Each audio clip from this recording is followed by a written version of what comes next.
السلام علیکم بچوں، کیا جانتے ہیں کہ اسلامی سال کا پہلا مہینہ کون سا ہے؟ جی ہاں، اسلامی سال کا پہلا مہینہ محرم ہے۔ محرم اسلام کے 4 مقدس مہینوں میں سے ایک ہے۔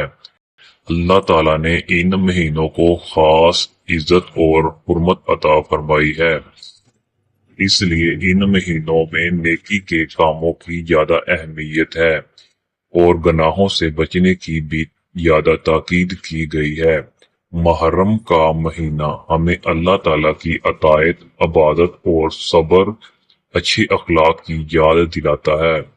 اس مہینے کی 10ویں تاریخ کو یوم عاشورہ کہا جاتا ہے، جس کی اسلام میں خاص اہمیت ہے۔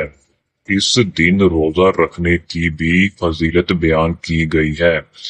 اسی مہینے میں اسلامی تاریخ کا ایک بہت اہم واقعہ کربلا بھی پیش آیا، جس سے ہمیں صبر، حق پر قائم رہنے اور اللہ تعالیٰ پر بھروسہ رکھنے کا سبق ملتا ہے۔